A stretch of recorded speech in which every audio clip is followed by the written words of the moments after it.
Hey eavesdroppers. How you guys doing tonight? Sorry, I had meant to do a continuation of the spiritual terminology a little bit faster than now, but I had some teeth extracted the other day, a couple days ago, and I've been kind of sore, so I haven't made another video yet. But I'm making it now. So, this is basically just going to be a continuation of spiritual terminology. Just to kind of clear up confusion, or somebody didn't know. I had to study this shit, to understand what a lot of it meant. And so it was kind of surprising to me, what some of it actually meant, when I found out or whatever. So it's good to know in case you don't understand it whenever it's being talked about. So I think in the first terminology video, I talked about Jezebel and Ahab and spell work and stuff like that. So this is going to be a little bit more of like a vocabulary lesson, I guess. So one of the things that we talk about a lot in our light work is ascension. Okay, and so what ascension is whenever you raise your vibrations to be able to reach the frequency where you are operating in the five dimension, the 5D, what we call the 5D, and higher dimensions than that. There's way more than the 5D, but we just usually go out there. The ascension is like basically leveling up, so that you stop so much operating off of the earthly frequencies that kind of keep you in low vibrations, and you are able to start operating in the 5th dimension, which is more of like that's a conscious state, a higher conscious state, and that's called ascension. And it's really hard to ascend. Takes some people a really, really long time to be able to ascend. Some people never ascend. They never get over the 3-dimensional, the 3D part of it. So, but one of the ways that we do this is through frequency. As we raise our frequencies, everything has a frequency. Everything has a vibration. All things that are matter, they all have energy, and it all vibrates at a certain frequency. And it's basically the frequency is just the speed of the vibration, of the energetic vibrational pattern of matter, or your state of consciousness. And of course, the faster that you vibrate, the higher that you vibrate, the more likely you are to be able to ascend and start operating out of your consciousness, the 5D, and reach that state of ascension. And that's really important for everybody to do, because that's the whole point why light workers are here, is to help the collective. And I will explain collective when I do the universal laws of oneness. I'll explain collective as when I get ready to do that video, so that you'll understand the actual meaning of collective. But for now, we're just going to stick with what the vibrations. And so you got to have a higher vibration to be able to reach ascension, because ultimately you don't want to operate out of the 5-dimensional lower vibrational state. And so a high vibrational state is a very positive emotional energetic push. That's what you push out into the energetic circuit. I think I talked about that already. And those things are a more positive emotional state of love, joy, peace, gratitude,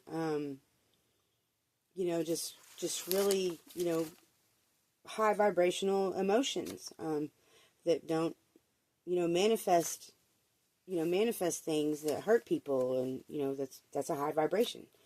And high vibrational beings operate in the 5D. And this is how we create the the connectedness, which I will do that in the other videos, but whatever. And so we operate in a higher vibrational state through acts of love and joy and peace, and promoting that. And that's the energy that we push out, because that's the energy we want everybody to get back.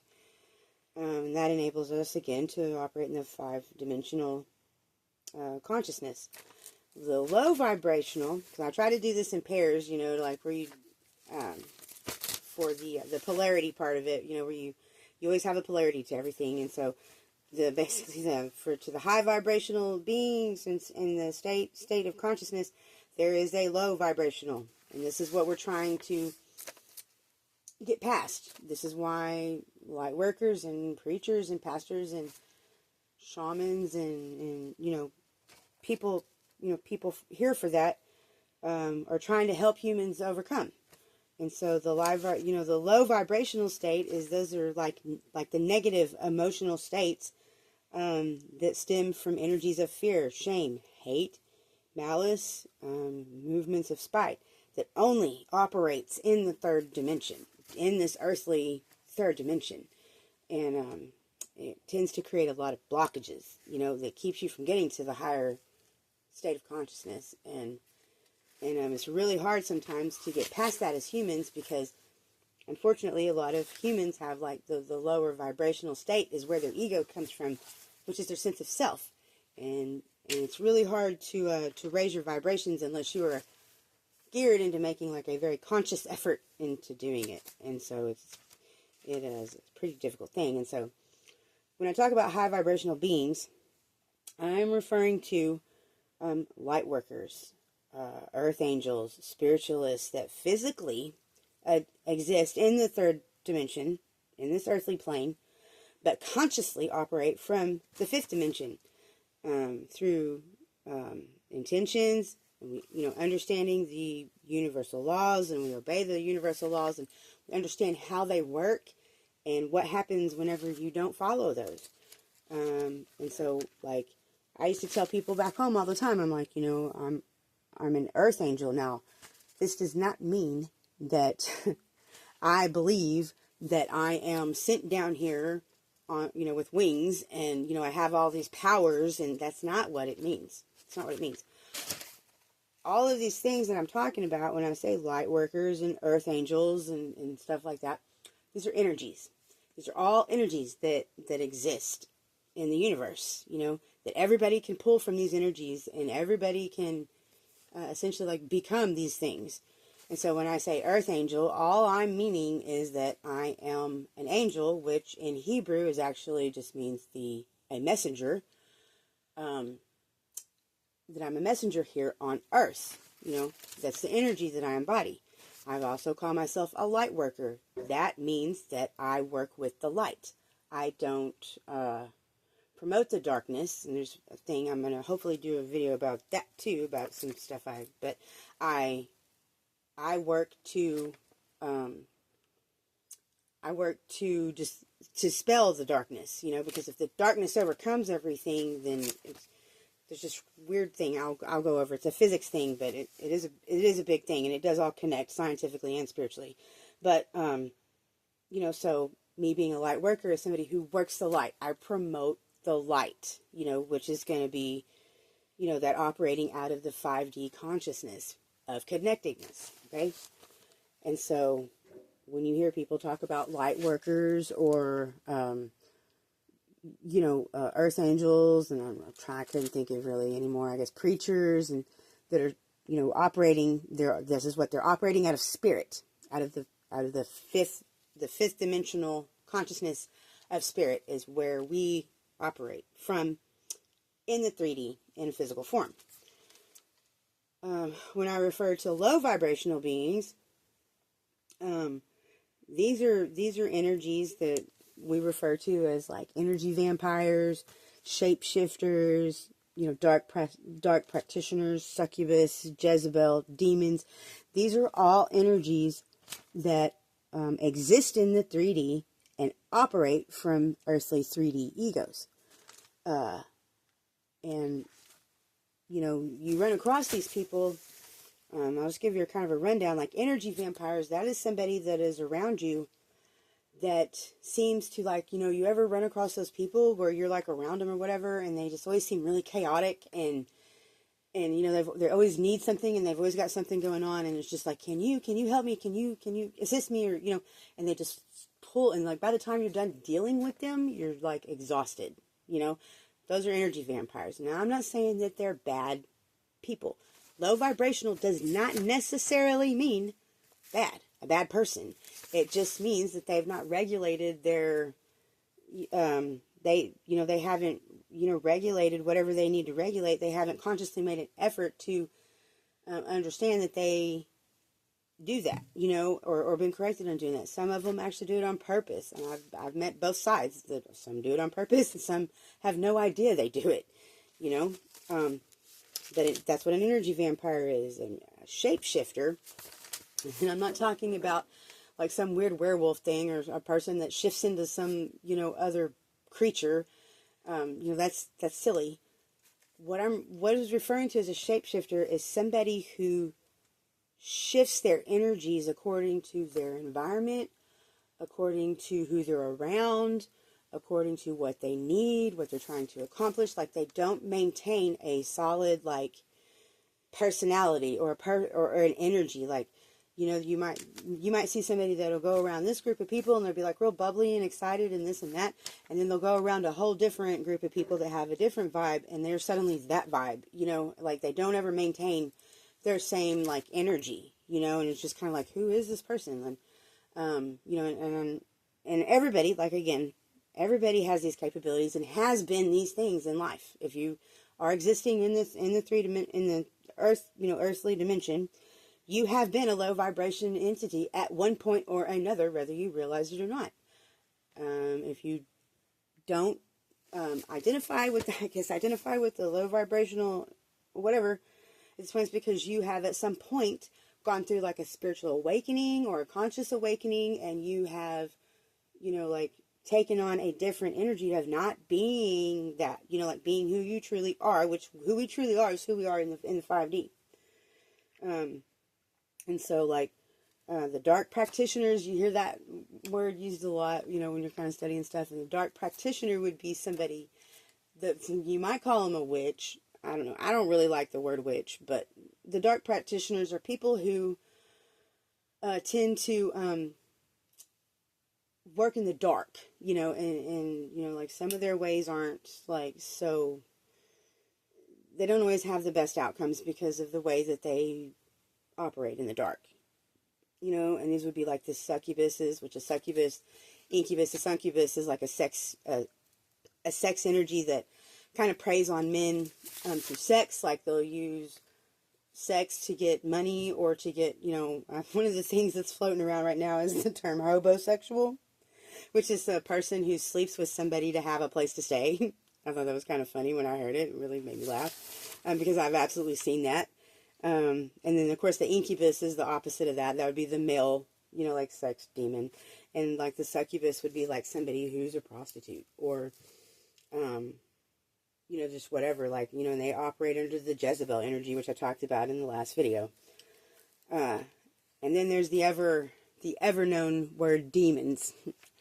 Now, I'm going to tell you a little story about demons. I was actually talking to a friend of mine earlier about demons, and, you know, everybody kind of gets demons a little messed up about what it really means, you know, because of the Bible and all the propaganda and stuff against it. But demon, actually, in the original Greek, the etymology of the word demon actually comes from the Greek word, which is a daemon, which is D-A-I-M-O-N, which just means basically like a spirit. It doesn't say anything about it being an evil spirit. It is just it actually says divine spirit is where that term comes from. And so, but whenever you understand that all of these are just energies, you know, it's not like they're fucking, you know, like horned things popping up out of the ground or whatever, that these are just energies that exist in people who are solely stuck in the 3D, in that low, you know, vibrational state. These are just energies that they embody, you know, and they absolutely do have the choice to not embody these energies or to shift the energies into a higher vibrational. Everybody does, you know, you just got to do it. And so, but these are all things that exist physically in the 3D and operate from earthly 3D egos. So a lot of people that you run across, you know, will operate in these egos, and it's, you know, until you learn to recognize it, like, you don't even realize it. And everybody does this, you know. I'm a full believer in, like, every divine person, being, energy on this earth started out as a what they would call like a karmic energy, you know. And at some point or another, whether you realized you were doing it or not, you operated in some form of low vibrational energy. you know, again, until you made that conscious decision to, you know, raise your vibrations and ascend and start operating out of that 5D spiritual energy, okay, which is what connects everybody. All right. And so that's going to lead me on to my next little terms. You have the next terms that you'll run across a lot are like a divine person, or a karmic person, or a divine feminine, or a karmic feminine, or, you know, however it comes out.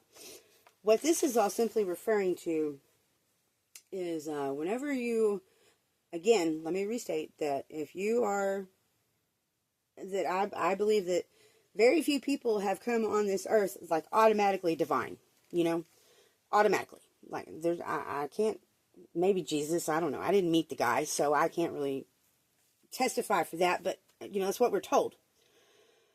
So everybody kind of starts out karmic, you know. Well, the karmic, that is the, what karma is like the spiritual law of cause and effect, basically. And it's where you learn your lessons. It's like, oh, I touched the candle and it burned me. Well, okay, so technically, like, you touched the flame. That was the cause of the effect of being burned. You know, you learned your lesson or you didn't. So if you learned your lesson, you don't touch the flame again. If you didn't, you stick your finger right back in it, you know, and you just remain a karmic a little bit longer. You know, the polarity of that would be the divine, which is relating to or operating directly from spirit, which basically it's kind of like I tell people this, it's like karma is lessons, divine is application, okay?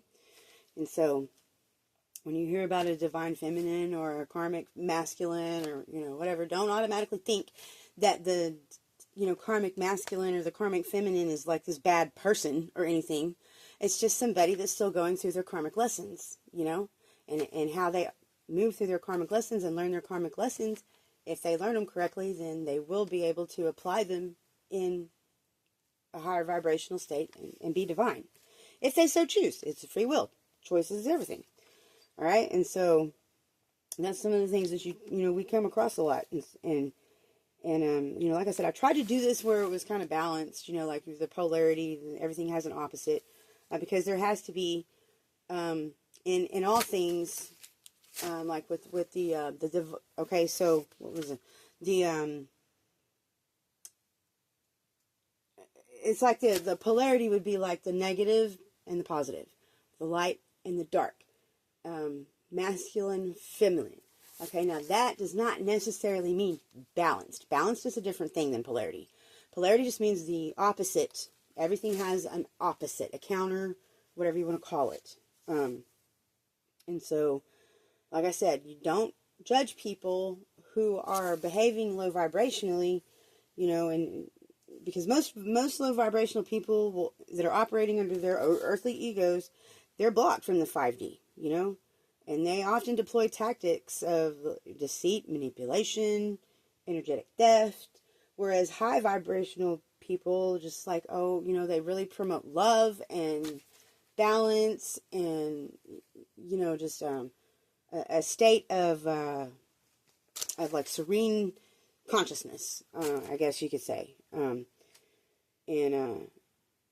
It really takes a lot to be able to pull yourself out of that low vibrational 3-dimensional ego, to be able to be the higher vibrational being in the 5 dimension. That doesn't mean that anybody's better than anybody else, because we all had to go through one stage or another to get to that if we're high vibrational beings.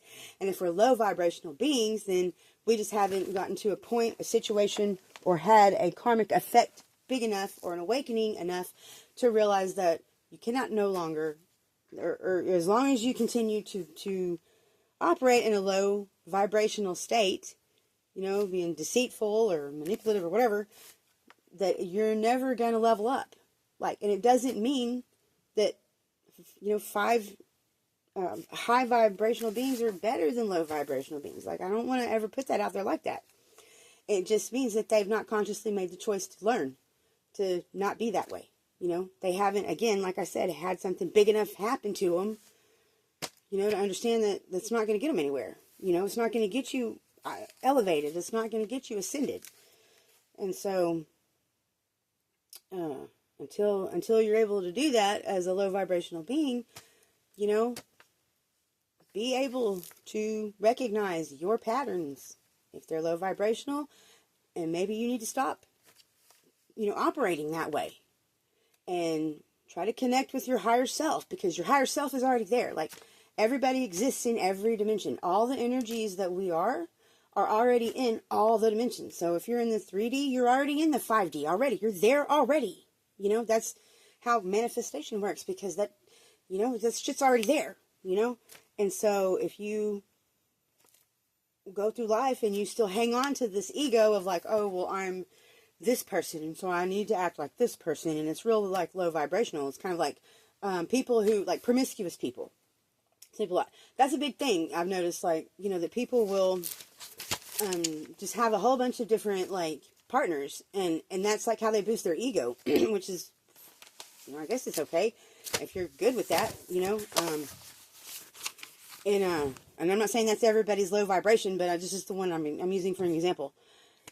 But you have promiscuous people, and they're constantly asleep with everybody. They just jump from person to person, and they're, they want to have, like, group sex, and, like, all this stuff, and it's like, that feels great. It does, I guess. I mean, I don't know. I never did really any of that. It's too bad. But it also carries a lot of karmic repercussions, like, if you have a bunch of unprotected sex with a bunch of people, you spread diseases, or you end up pregnant and don't know who the baby's father is, or you end up using sexual tactics because that's how you can get things, that's a survival skill, and like, you got girls out there that damn will do shit like, well, tell somebody they're pregnant and they're either not pregnant or they don't know who the father is, just crazy stuff with the sex and stuff. And it's just like, once you realize that you shouldn't move like that anymore, that's not that ego boost that you're trying to achieve by doing that is really just fucking you up. It's causing drama. It's like, what I'm saying? It's hurting feelings. It's really toxic. It really is. Just like, just same thing with substance abuse. Like, there's nothing good about abusing substances. Like, it's not like, there's nothing good about it. It's toxic. Most of it, even the medical, like the medicine from the like pharma labs, that we get from prescriptions and stuff, shit is bad. It's toxic. It's poison. In fact, when you take, I use activated charcoal as a natural thing that you can take, and you can give it for several different things. But like, I kept it around for my dogs when they got parvo. Like, I would use it for that because it would actually absorb the toxins in the dogs. But not only would it absorb the toxins, it would also absorb the medications that you take. Like, you can't take activated charcoal for, like, gas or whatever right after you take, medicine for, like, like carvedilol or something. Like, I have to take that for my blood pressure, but you can't take it like that because the activated charcoal will suck the carvedilol right out of your system, And so it's kind of like whenever you, I don't remember why I brought that up, but anyways, it's kind of, it's like the kind of the polarity of it, of, of understanding, like, how it works, like, you have to understand, like, what you're moving, that it's toxic,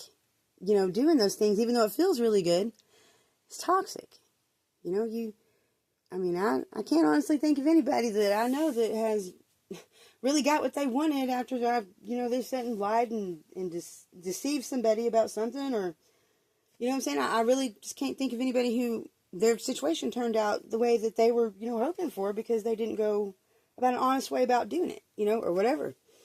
And so, the last thing I'm really going to talk about at this point, and then I'll try to move on, like, to chakras and stuff in the next video, and we'll get into, like, the spiritual anatomy, because that's a thing too.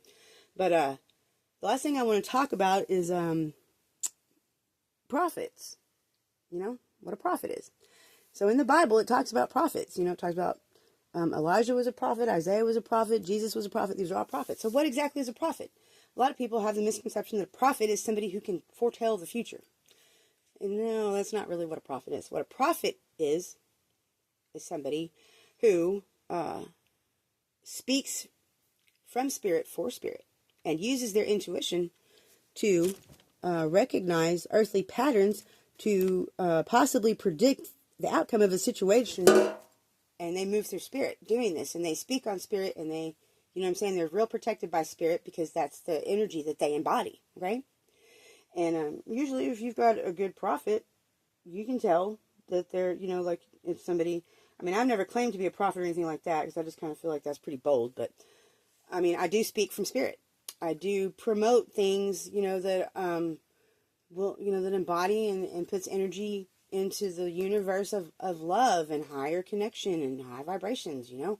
And I speak a lot on things. And when and while we're talking about that, when I say spirit, what I'm meaning is like a general term. Okay, Christians call it God or Jesus. It's the same spirit. You know, Jesus was the spirit of God. You know, it's the spirit. It's the same thing as Allah. It's the same thing as Buddha. It's the same thing as Vishnu or whatever it was in Hindu. You know what I'm saying? It's the same. It's the spirit, the connected spirit that flows through everything. Okay? Spirit. So when I say spirit, if you're a Christian, when I say spirit, think of God. If you're a Muslim or whatever, Islam, whatever you do, when I say spirit, you think of Allah or whatever your God is. You know, it's all the same thing, right? It's the spirit of existence, the spirit of everything that's connected. So a prophet is somebody who speaks on spirit through the connection of spirit on everybody, you know, on everything that's here. So the opposite, the polarity of a prophet is a false prophet. You know, both of these things can be very dangerous. These two particular spiritual terminologies, prophet. But false prophets, they are people or a person who claims to speak from spirit, but doesn't really truly understand or obey the universal laws of spirit or the universe, does not operate under spirit, and very often misleads people into a low vibrational state of actions or consciousness, claiming that it's high vibrational, you know. These types of people will usually lead smear campaigns against actual true prophets, you know. False prophets are very ego-driven, you know. And I see them everywhere too. I see them in churches. In fact, like I spoke with a rabbi one day. I'm not even kidding. I had called, kind of researched around where I live, and I really wanted to talk to a rabbi because I had some questions. You know, I'm kind of trying to learn Hebrew so that I can, anyways, but that's the thing. So I talked to this rabbi, and like, from what I've studied, and I've studied a lot, first of all, this guy didn't even got his religion right, because he's like, says he does Judaism, which is the Jewish faith, but he believes in Jesus. So now I'm like really confused, because that is not what I've learned, but, you know, I'm not going to bash anybody. So anyways, I'm talking to this guy, and like, he will not let me ask a question. He was just like badgering me about the spirit of Jesus and this, and he was very narcissistic about it, you know, talking about how he used to be a person, you know, that was in prison or did some kind of like, I don't remember what it was, like assault or something, and that through the spirit of God, he made it through court. You know, I mean, I get the testimony, but dude, like, you are really trying to sell me on something I wasn't even calling you to buy. I wanted to ask you about Hebrew, you know, and it was just I did not like the guy's vibe. I didn't, you know, and I'm just like, okay, I don't know if he was a rabbi. I don't know what he was, okay? But that was somebody I would consider to be a false prophet, because he's, you know, he's like stating like, you will not be able to ascend unless you accept Jesus as your savior. And I understand that concept, but he's spitting it all wrong. You know, like, that's not what, I mean, he just was really, I don't know. But anyways, it was just a weird conversation. So anyways, he tends, you know, false prophets tend to run, like I said, smear campaigns against true prophets, and they will promote very ego-driven actions, you know, like, you know, it's just like some religions, they're just like, kill everybody who's not a religion. Okay, that is not okay. Not okay. That's a very ego-driven action, you know, well, you don't believe what I believe, so you gotta go. No, that's not okay. That's not high vibrational. That's nothing but tyranny, and I don't remember what the word for, like, fanatical or whatever. You just don't do that. That would be a false prophet, or the product of somebody who had been listening to a false prophet. Okay? So, be very, very careful when you're out there listening to people talk. Anybody who has a problem with somebody else's religion or way of belief in their system of belief and immediately attacks your belief with their belief, that is not okay. You know, everybody is entitled to believe whatever they want to believe. You know, if you want to believe in little purple fairies at the end of the day, and that's who takes us up to heaven or whatever, however that works, that's what you believe. But nobody's allowed to challenge you on that. You know, because that is how you connect with spirit, is through your purple fairies, just like Christians, they connect with spirit through Jesus. And what is it, Islam or Muslims? They connect to Allah through the Prophet Muhammad, I think it was. Anyway, so don't, just be very, very careful out there listening to false prophets that want you to go against your intuition and try to convince you of things that you just your intuition, which is a gift from spirit, is telling you is not right. So be really careful about that, because they will lead you into crazy places that you didn't want to go, and then you're stuck there and you don't know how to get out because you've got this whole horde of like low vibrational people around you all doing the same thing, scrambling to get out of the same door. It's very toxic and chaotic, these false prophets. All right. So, anyways, I've already reached like 30 minutes and I didn't want these to be so long. So I hope you enjoyed it. I hope you made it to the end. Like, subscribe, share. I'm going to start putting that on the bottom of the videos, because I know there's a lot of people listening to me. I don't know if they're little trolls or if they're actually people interested in what I have to say. Either way, you're welcome. But please, if you're going to be on the channel and watching my stuff, please like, subscribe, and share, because even if you don't like the message or that's not what you're listening for, there is somebody out there who does need the message. And, that's the way to push into the algorithm, is to get the messages out there. Because at the end of the day, I do move with love, and I really want to spread light and to help the collective to raise their vibrations. That's what this is all about. So anyways, if you could please do that. And I really appreciate all of you eavesdroppers for tuning in and listening to me while I talk to myself in the dark.